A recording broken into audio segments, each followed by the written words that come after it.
Deixa eu dar boa noite aqui para o Carlos Rocha, presidente do Instituto Voto Legal, engenheiro formado no ITA, liderou o desenvolvimento e fabricação da urna eletrônica e agora vem defendendo a certificação digital do voto. Bem-vindo ao Papo Antagonista. Muito obrigado, Cláudio. É um prazer estar aqui com vocês. Gosto muito do seu programa e obrigado pela oportunidade. Uma boa noite. Olha, foi uma boa nova quando eu me deparei. Primeiro, me chamou a atenção justamente porque o seu instituto ele foi indicado pelo PL do Jair Bolsonaro ao TSE como um instituto para fazer essa avaliação aí das eleições, fazer uma averiguação da votação. Enfim, você pode explicar isso melhor. Houve muita crítica quando o Bolsonaro falou isso da boca para fora, numa live dele, e a imprensa toda ficou já, começou a reagir de uma forma muito forte, e eu até comentei aqui no meu programa, falei, gente, várias instituições, várias entidades, inclusive a OAB, etc. e os partidos políticos, todos são habilitados para fazer esse acompanhamento da votação.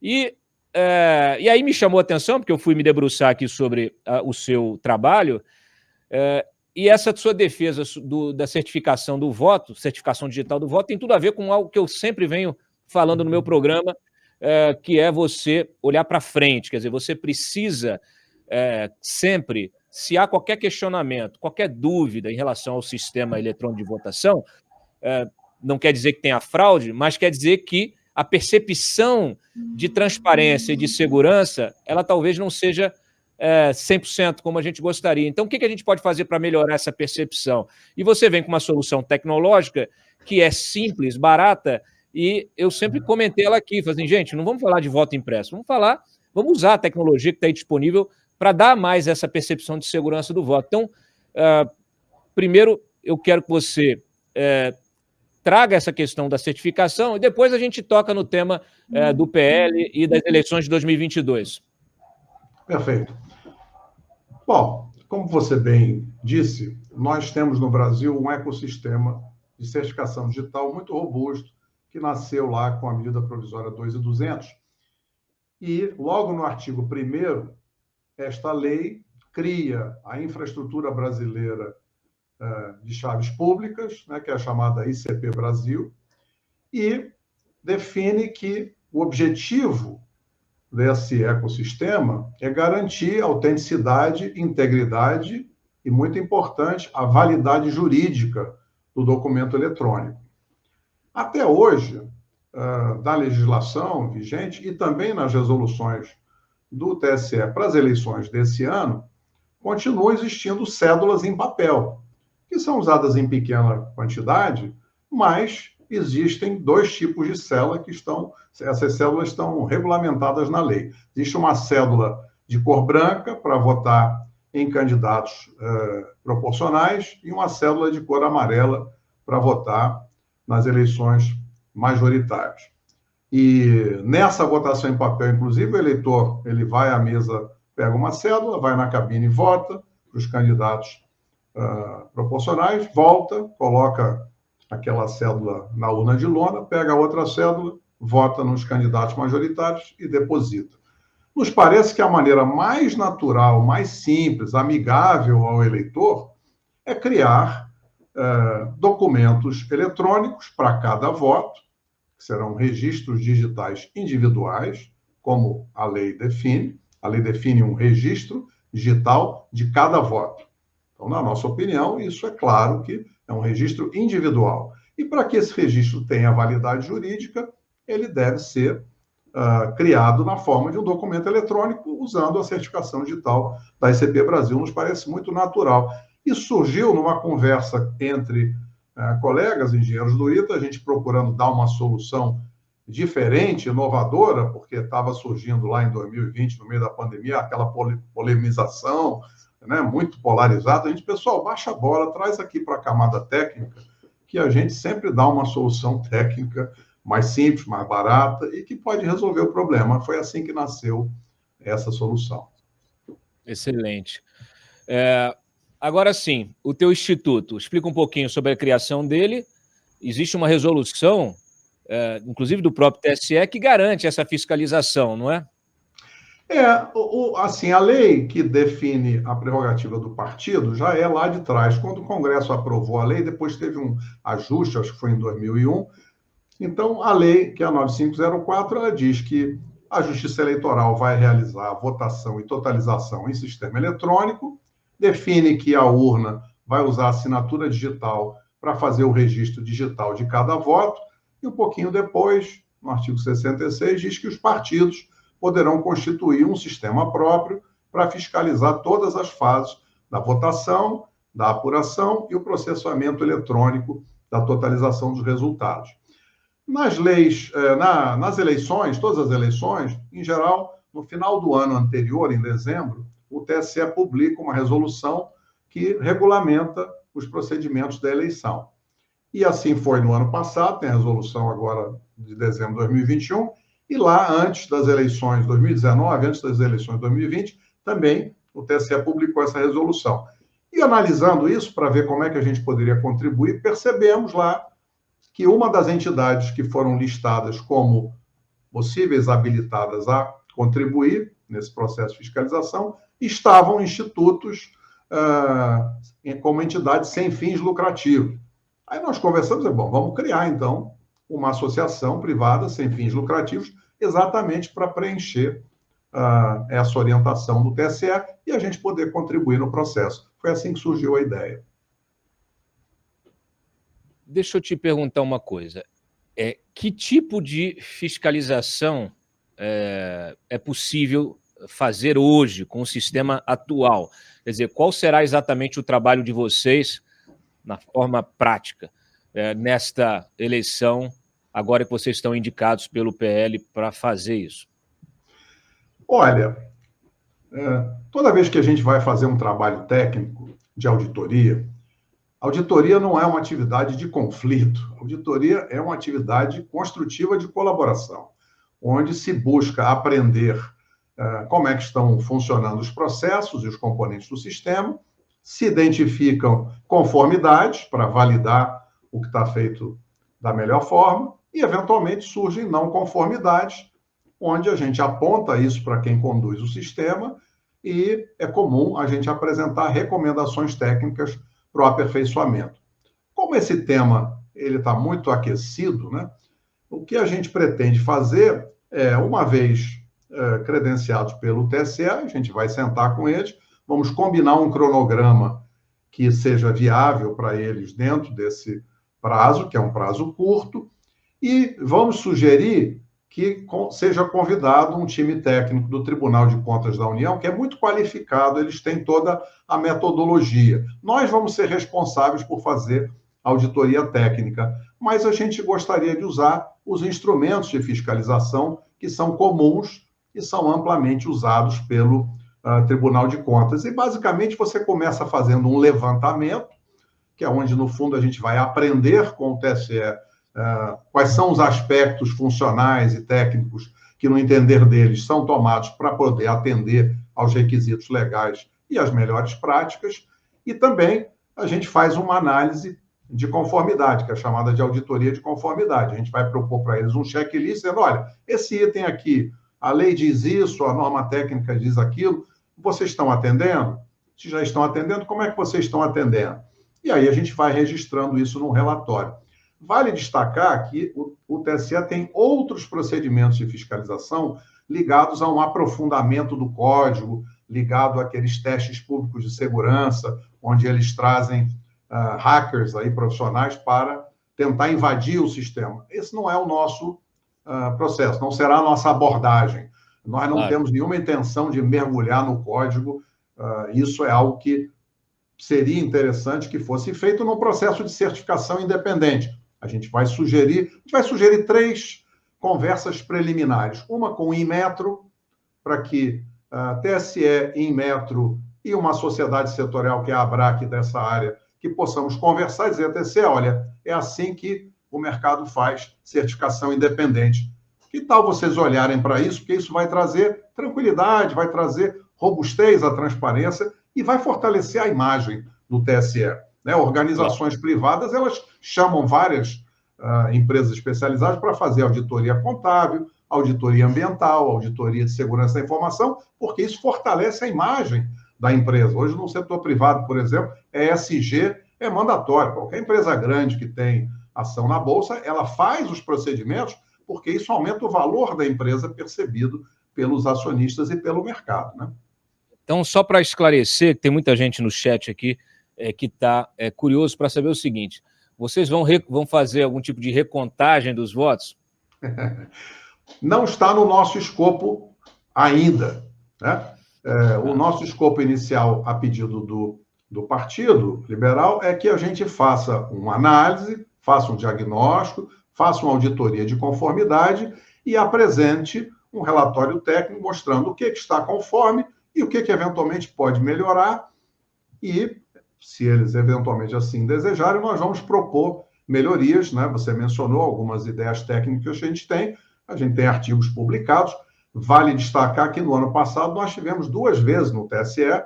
Em fevereiro, nós fomos levados pelo Tribunal Regional Eleitoral do Paraná, onde a gente apresentou essa ideia e outras, e depois, em meados do ano, nós fomos levados pela deputada Ângela Min, que tem uma proximidade com o mundo da certificação digital, e nos convidou, fomos juntos com o presidente do Conselho da Associação Nacional de Certificação Digital, que é o Márcio Nunes, que é alguém, inclusive, que você pode conversar, que fez uma análise técnica bastante boa, propôs como é que a certificação digital poderia contribuir, mostrou que o setor está amplamente qualificado para trazer uma cadeia de confiança independente de mercado, para amenizar os ânimos, baixar a bola, trazer isso para o mundo, né, saudável dos mortais. Sem dúvida, é um debate que é construtivo e, assim, eu cansei de abordá-lo. Há anos atrás já vinha abordando essa questão, porque, claro, nós temos algumas justificativas para estarmos travando esse debate, que é essa percepção, né? Quando a gente fala de percepção, a gente tem questões constitucionais que falam justamente da contagem pública dos votos. O único problema é quando isso é usado politicamente por determinado partido, determinada liderança, para objetivo político. E aí a gente se afasta do objetivo técnico e tecnológico de você melhorar o sistema. Todo sistema pode ser melhorado. Inclusive, assim, você participou do time que construiu a primeira urna eletrônica. Conta um pouquinho dessa experiência para a gente. Claro. Bom, a gente está na área técnica e produzindo equipamentos e depois sistemas. Logo depois que eu me formei, em 81 eu comecei na atividade empresarial. E em 83 nós começamos a atender a Unisys, que naquela época se chamava Boros. Nós fabricamos equipamentos, desenvolvemos projetos para várias dessas empresas grandes internacionais no Brasil, na época em que havia uma proteção de mercado para produtos mais simples. Então, a gente fabricou equipamentos para IBM, para Unisys, para HP, para Bull, para Digital, que eram todos fabricantes de equipamentos de médio e grande porte. Quando, em 95, surgiu a informação de que o Tribunal Superior Eleitoral iria comprar equipamentos eletrônicos de votação, fomos convidados pela Unisys para desenvolver um projeto por conta e risco nosso, foi nosso investimento, e em parceria com eles, nós iremos apresentar a nossa alternativa. O TSE publicou primeiro uma consulta pública, coincidentemente lá no grupo técnico, que foi chamado de Ninjas, havia 2 contemporâneos nossos do ITA, 2 rapazes que eram engenheiros, colegas nossos da época que eu estudei lá, então a relação com eles era muito boa, a gente fez contribuições e tal na consulta pública, e quando saiu a licitação, nós, então, nos habilitamos, levamos lá um produto que desenvolvemos nesse período de 95, era um protótipo ainda, e lá participamos de uma concorrência onde também estavam a IBM, que tinha o seu produto, e a Procomp. Eram 3 produtos completamente diferentes entre si. Se outra empresa tivesse vencido aquela licitação, a urna que a gente conhece teria sido um produto bastante diferente. No início de 96, lá, meados de março, a Unisys, então, assinou o contrato de fornecimento com o TSE e nós, então, iniciamos o processo de desenvolvimento do produto final e fabricação. Foi uma maratona, porque em meados de março a gente tinha protótipos e a gente tinha que produzir 80 mil máquinas que foram entregues para o TSE e naquele ano votaram 32 milhões de pessoas em 57 cidades. Então, foi, de fato, um projeto muito desafiador, mas a gente tem a gratificação de que tudo deu certo e a urna se tornou aí um produto de sucesso até hoje, né? Qual é a tua opinião sobre essas teorias que às vezes surgem, né? Poxa, essa empresa das urnas é venezuelana, lá no país não sei o que, deu um problema ali, deu não sei o que ali e tal, e a gente acaba sendo arrastado para teorias conspiratórias enfim, Sim. isso cria um dano enorme para a confiança também do eleitor naquilo que é a base, né, da nossa democracia, é o voto. Então, queria a tua opinião técnica, pessoal, sobre essas versões todas. Sim. Nesses anos todos em que a gente interage com os colegas do TSE, e vale destacar que a gente considera o sistema um bom sistema, a urna é um bom equipamento, claro, a gente participou da gênese, e a equipe do TSE é uma boa equipe técnica, são bons profissionais. Existe uma oportunidade de melhoria no comportamento da gestão, né? Que é o fato de que cadeias independentes de confiança vão dar muito mais transparência. E as pessoas olham para sistemas técnicos como se pudesse haver um sistema perfeito. É muito importante deixar claro que não existe sistema técnico perfeito ou inviolável. Onde existem equipamentos, né, o hardware, haverá falhas de hardware. Onde há programas, o software, haverá falhas de software. E onde há pessoas, haverá erros humanos, né? As estatísticas comprovam que 95% das quebras de segurança nascem de falhas humanas. E quase 70% dos eventos de invasão, eles têm origem dentro da organização. Ora, por conta disso, é muito importante trazer essas cadeias de confiança independentes para que o TSE deixe de ser vidraça, né? Foi a analogia que eu passei para eles. Eu digo, olha, essa história de cadeia de confiança é muito importante. Perceba o seguinte, quando eu vou à padaria comprar mortadela, que eu gosto muito, a balança que vai pesar lá a mortadela tem na frente uma etiqueta, certificado pelo Inmetro. Tem uma segunda etiqueta que diz aferido pelo Inmetro, né, há menos de um ano. Por que isso? Ora, porque é natural que exista uma certificação independente para trazer confiança nessa relação entre o consumidor e a padaria. Ora, claro, em relação ao eleitor e à administração eleitoral, é a mesma coisa. A administração eleitoral é um prestador de serviços para eleitores, candidatos, para a sociedade em geral. É importante que a gente traga cadeias de confiança independentes para que a gente tenha exatamente paz no ambiente, né? E eu vou fazer até uma analogia, né, na sua atividade jornalística. Você volta e meia, você é um jornalista investigativo aí, de primeira linha, volta e meia você pega um furo, você pega uma informação, um negócio importante. Qual é a primeira atividade que você faz? Você vai confirmar. Você tem uma fonte, mas você diz, será que isso que a fonte está me dizendo que é tão grave? Eu não vou dar uma matéria de capa aqui se eu não tiver certeza que aquela informação é fidedigna, senão o jornalista vira instrumento de fake news. Então, você vai tomar todo o cuidado para dizer, deixa eu consultar uma outra fonte para validar, deixa eu dar oportunidade de quem está sendo criticado se defender, ou seja, você toma o cuidado de trazer digamos, um contexto de confiança com diferentes fontes. A gente acha que isso pode ser muito valioso para dar paz, para apaziguar os ânimos.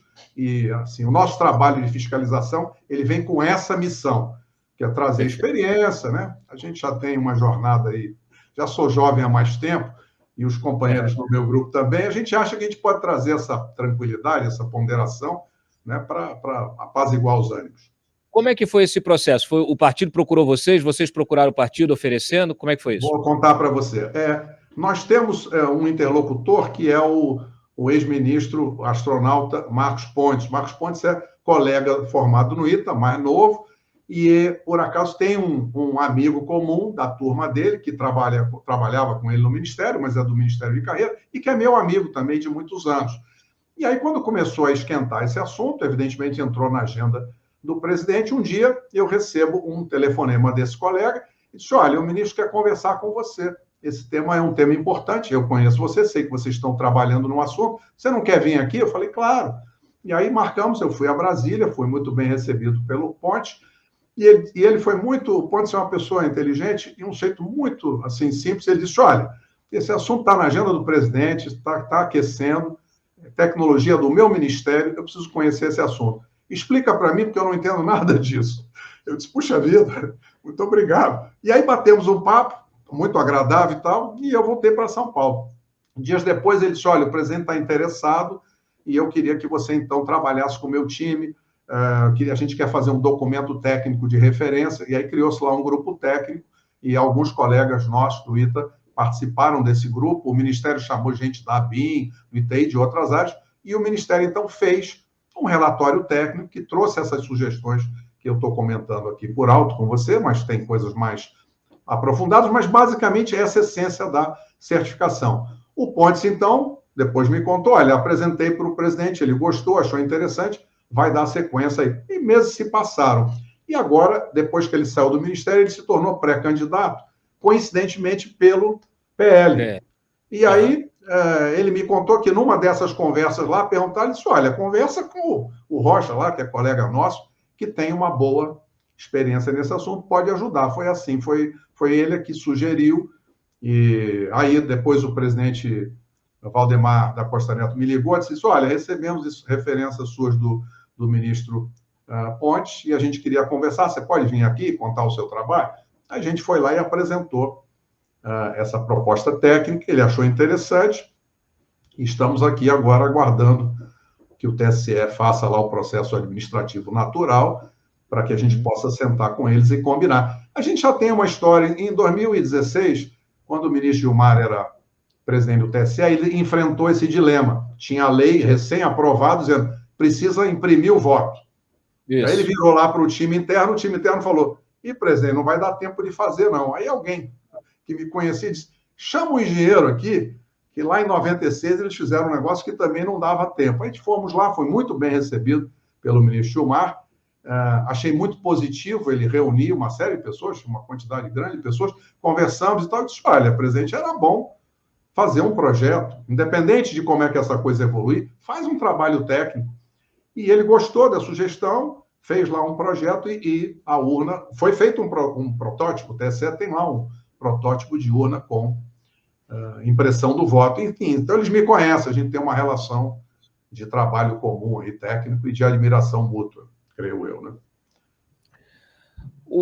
Esse trabalho que vocês fizeram a pedido do Pontes, esse relatório analítico e tal, ele tem alguma similaridade com o trabalho desenvolvido pelo Comando de Defesa Cibernética do Exército, que inclusive foi utilizado pelo Ministério da Defesa aí como colaboração para o debate sobre segurança e transparência das urnas? Ele tem um formato diferente. Quer dizer, o formato do Ministério da Ciência e Tecnologia foi analisar aquele trabalho que a gente vinha fazendo com esse grupo de colegas do ITA e dar um formato que eles usam lá para relatórios técnicos de informação intragoverno, né? E aí fala do certificado, fala da legislação e tal.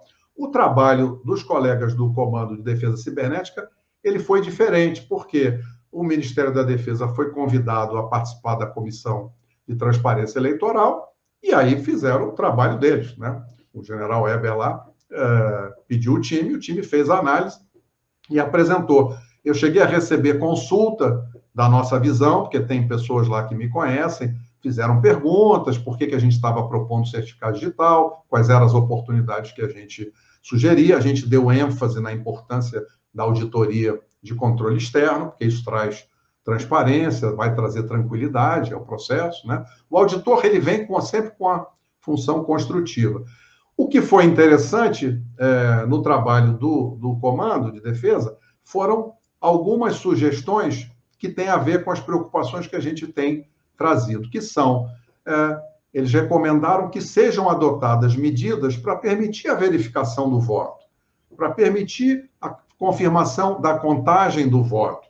Aquele comentário que você fez, que é uma tese que vem sendo definida pelo procurador Gimenez, e que a contagem é um ato administrativo e, portanto, ela tem que ser pública para ter validade legal. Então, existem essas discussões. e esses pontos foram considerados e recomendados. Eu reputo o relatório lá dos colegas especialistas muito bem feito, muito técnico, cauteloso, fazendo sugestões, porque, no fundo, quem que é responsável? Quem é responsável é a Justiça Eleitoral. Então, quem é que tem que tomar as medidas para garantir transparência? São eles que têm que tomar, né? O sujeito que fabrica um celular, ele precisa contratar alguém que vai certificar o celular, ele precisa contratar alguém que vai auditar a sua segurança, para ele, né? Você tem dinheiro no banco, quem que é responsável por garantir segurança do sistema? É o banco. Então, quem é responsável é o TSE. O nosso papel externo é sempre contribuir, sugerir, né? Enfim. Para a gente aproximar essa questão tecnológica do público em geral, sim, você tem um artigo que você compara essa assinatura eletrônica, essa assinatura digital, à nota fiscal eletrônica, que é uma, sim, coisa que foi introduzida no nosso dia a dia, ajudou muito, acabou com muito papel, inclusive, e deu segurança para todo tipo de operação, né? Isso foi feito de uma forma automática e até rápida no país inteiro. Então, por favor, para exemplificar melhor, para trazer para essa realidade mais prática essa questão da assinatura eletrônica. Perfeito. Antigamente, a gente ia num estabelecimento comercial, numa loja lá, comprar um tecido, comprar uma roupa, né? E aí a pessoa perguntava, o senhor quer uma nota fiscal? Quero. Aí ele tirava o talão da nota fiscal em papel, preenchia lá a mão e entregava um papel com a nota fiscal, né? Isso um pouquinho depois passou a ser impresso pelo computador, até que surgiu a certificação digital. Então, já faz alguns anos que a nota fiscal foi substituída pelo documento em papel por um documento eletrônico. E ele já nasce com a validade jurídica da ICP Brasil. Tem uma lei, você tem um certificado, tem um token, bota no computador. Então, é a mesma nota fiscal. Quando você olha para o documento na tela do computador, ela tem um formato parecido, os mesmos dados da antiga nota fiscal em papel. A diferença é que ela nasce como um documento eletrônico e ganha validade jurídica com assinatura digital. Ora, na urna eletrônica, a gente pode aproveitar exatamente a mesma coisa, porque isso vai facilitar a compreensão das pessoas, vai facilitar a compreensão do cidadão comum. Ele sabe o que é uma cédula em papel, vai ser muito natural para ele ver uma cédula eletrônica, mas com formato similar. Ele vai olhar na tela do computador e falar: esse é aquele documento que era em papel, que agora ficou eletrônico.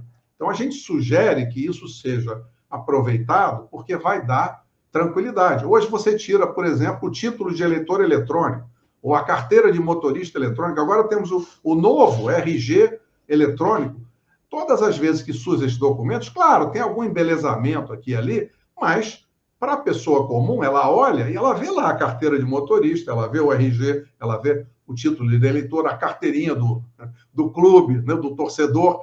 Tem formatos visuais parecidos, porque o cidadão comum não consegue compreender essa abstração de que ele vai lá e vota e não tem comprovante nenhum. Ele está acostumado a pagar com cartão de débito ou ir na loteria esportiva, ele recebe lá um comprovante. É claro que no caso do voto, a gente não pode fazer um comprovante em papel, porque isso gera outras aberturas para fraude, mas mostrar na tela da urna uma cédula eletrônica para o cidadão dizer: o meu voto está aqui, ó. O computador aí, essa urna aí, registrou exatamente o que eu queria para votar. A outra coisa importante seria na fiscalização dos partidos.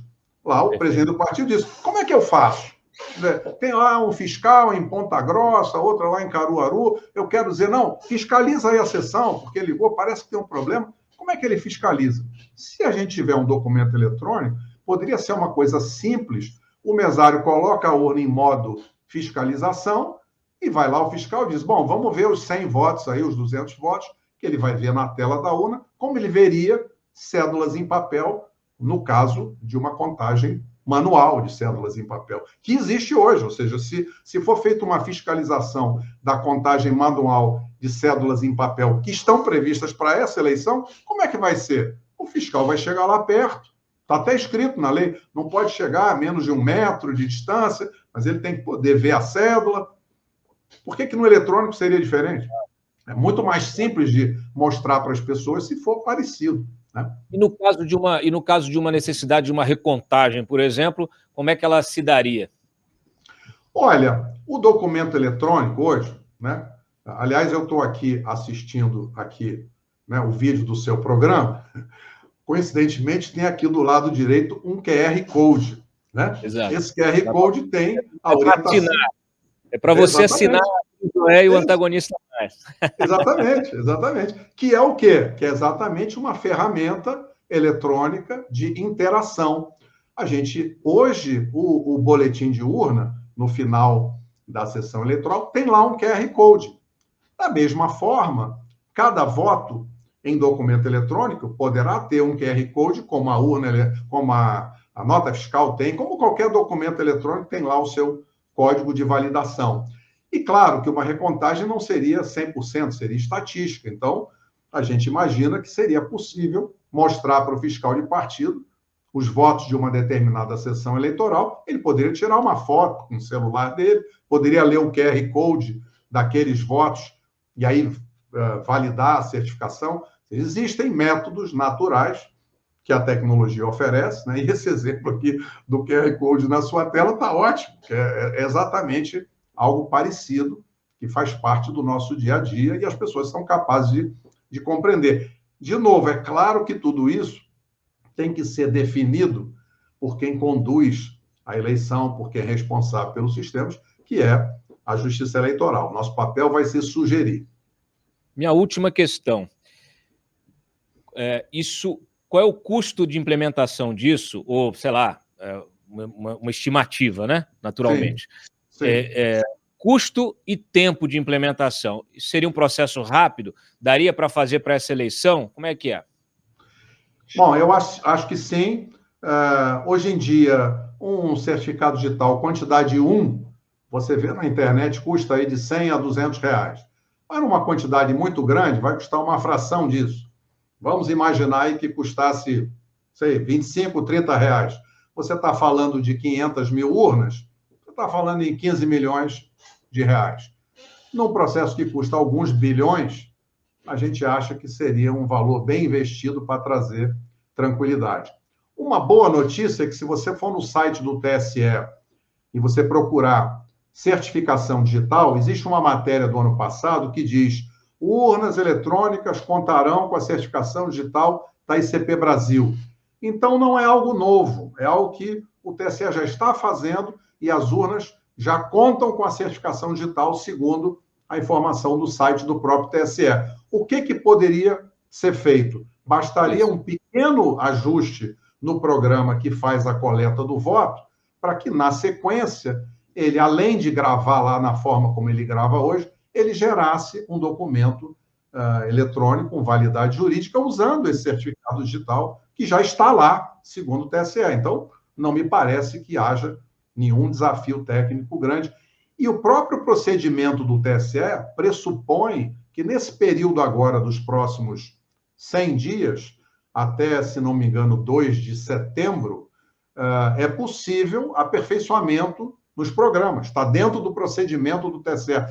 Nós poderíamos, inclusive, dentro do procedimento, o partido tem essa prerrogativa, propor um software de fiscalização que seria homologado pelo TSE nesse período para ser inserido na urna. Então, isso está dentro dos prazos previstos pelo TSE. Na minha opinião técnica, eu acredito que vale a pena esse movimento, porque você não acha que seria tão importante apaziguar os ânimos, trazer essa discussão para o tema, dar tranquilidade às pessoas, né? E, enfim, eu, como cidadão, gostaria muito de ver esse assunto enfim, pacificado e trazido para a camada técnica, né? Se a gente pudesse dizer, que interessante, olha, agora a nova cédula eletrônica do TSE é igualzinho uma nota fiscal, igualzinho a minha carteira de motorista digital. Agora eu entendi o que é esse voto eletrônico, eu consigo materializar na minha cabeça, né? Fica aí a nossa contribuição, né? Maravilha. Preciso tirar a ideologia e substituir pela tecnologia.